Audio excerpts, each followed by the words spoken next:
خب درود عزیزا، امیدوارم خوب و خوش و سلامت هستین. یک روز دور از کرونا را داشته باشین و من فکر میکنم که صفحه ما را در اینستاگرام، فیسبوک، تیک توک و یوتیوب پیگیری میکنین و اگر خوشتون میاد تکمچه عالی مونین، خوشتون نمیاد تکمچه لایک مونین، نظر اندیشه ها بنویسین تا اینکه ما هم با جامعه یکجا رشد کنیم.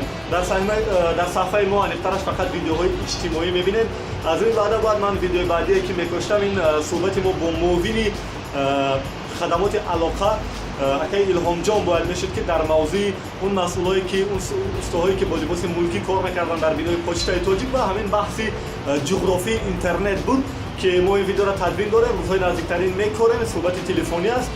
ولی امروز من با جماعت دهات دهقان‌آباد شهر حصار مهمون شدم که من از روی قید در اون جماعت هم و برای یک مشکلی خیلی کوچک حل یک مسئله انیخترش رفته بودم و بیاد حالی میبینیم که در یک جماعت مردم با چه پروبلمی ها روبرو هستند. حالی از وضعیت اداره و مقامات و دیگر نهادها نگیم. در یک جماعت کوچک مردم در یک روز قبول و اون هم روز شنبه با چه مشکل روبرو هستند یک جا میبینیم. خب ما بسیار میخواستیم که در نشر مستقیم باشیم. درود برای همه عزیزا برای نشر. اینم جماعت دهات دهقان‌آباد شهر حصار که ما در 1000 سال یک بار مهمان شدیم. همچون ساکن این جماعت خواستیم برای یک مشکل کوچک من رسیدگی کنیم و در روز شنبه اگر کامرای نظارتشان هست در اون نقطه ما را ثبت میکنن که 10 تا کم 12 ترتیب رجای قبول روز شنبه موین کاتب از 8 تا 12 باید اینجا باشن و دیگر کارمند سر متخصص دیگر رو. خب بغیر از روز شنبه دیگر روز قبولی رئیس بود، به خاطر که روز شنبه رئیس در قبولی رئیس شهر نیست میگم، ولی دیگر ها باید در این وقت اینجا باشن و حالی میبینیم که این اعلانی هم که هست کارهای آبادانی برای قبول مهمانی اولی قدر. برای من بسیار عجیب است که مهمانی اولی قدر کی را در نظر دارن مسئولین جماعت به روز 22 ایول گذاشته میشد، ولی این هم عجیب است که مأموریت نوشته است، مهر امضا نیست و اگر ببینید پشت این ورق با نوشته چیز دیگه هم هست که من میخوام کنم ولی این حق نمیتونم بخورم. اصلا در کیم کردم یک ورق دیگر این اعلان چاپ شده است. خب این دردی خودشون اینجا باید کاتبات بشنند از روی عادت معمولی. روز قبول شهروندان از ساعت 8 تا 14 ساعت 14 تا 17 مأموریت اینجا نوشته نیست کاتبات چون همون در رای پیشتره و انداز خوندار نیست. ما چنین یک ویدیو سال پیش داشتیم. خب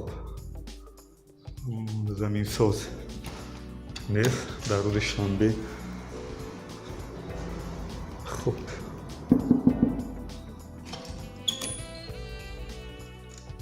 اینجا آشخانه دراش شده.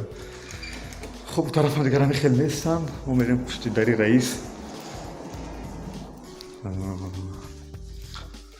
مدینه اکبر جان دین تنظیم انجام جماعت که اکثر روز شنبه و یکشنبه مردم توی دارن. حتما با فکرم که در توی مراسم ها هستن یا آبادی. رئیس جماعت دهقان‌آباد قیوموف نورالدین شاکیرویچ.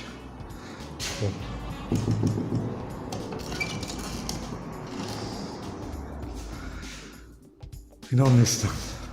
خب اولا با خودتون و با وجدان مهمون اولی قدر مأموریت به امضا و مهر و جماعت به شهروند و به کارگر و البته که به صاحب هم بگیم به چه خاطر چون یک یعنی قراول هم ندارن یا دربان هم ندارن. من حدودی قریب 50 دقیقه شد در این کریدورم شهروندان میرن و هیچ کس هم نیست و این میز و کرسی هم که هست در این حال.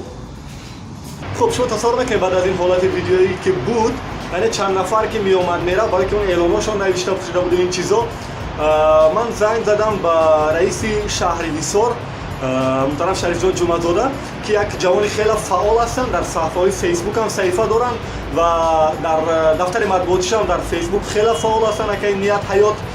ولی یعنی گپ سر این است که من رئیس شهر میام طریق تلفن با سوالام جواب میگیرم ولی یک رئیس جماعت یافتنش اینقدر مشکل است که تلفنش خاموش است. اگر 3 رقم تلفن هم که ما داریم همچون ساکن این جماعت در 90% حالت تلفنش خاموش است و در جماعتش هم کسی را نمی‌یابد. شما دیدید در روز قبول با چه بهانه‌های بند هستند در کوچه و یک چیز عجیب همین است که من بحث با این رئیس جماعت سال پر داشتم یک ویدیوهای خیلی جالب دارم که شاید میگم که شاید برای لحظه‌های بعدی بکارمش، چون یک ویدیوهای بحثی هم هست.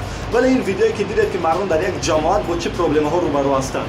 ولی که من چند عکس و چند چیز در فیسبوک هم کاشتم، گفتم ویدیوی بعدش در فیسبوک و یوتیوب و تیک تاک و اینستاگرام ببینید. دیفوگرها خستن و حرف‌های و حرف‌ها و هوایی میزنن که دروغ چی در کار، هنگامه چی در کار، فلان بسمدان دفاع میکنن. آخه از یک رئیس جماعت اگر ما پرابلمش نگیم کی میگه؟ ولی ما دیدستیم که این بحث من در فیسبوک هم گفتم که همین رئیس‌ها، همین مقامدارا، همین منصبدارا اینقدر به این حکومت و دولت که ما میخواهیم بسازیمش خیانت کردن که هر روز در سرخط رسانه‌هایند. هیچ یک مردم عادی و هیچ یک روزنامه‌نگار میلیونی دولت نخورده است. باور کنید.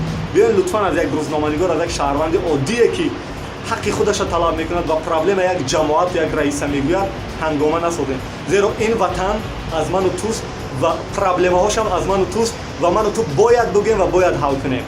نیست بود کرونا، زنده بود صلح، ثبات، آرامش در روی دنیا. اگر این ویدیو خوشتون میاد تکمچه عالی مانید، خوشتون نمیاد تکمچه پایین مانید، نظراتتون بنویسید. ما در اینستاگرام، تیک تاک، یوتیوب، فیسبوک هستیم. بدرود. دلیر ماملی بودم.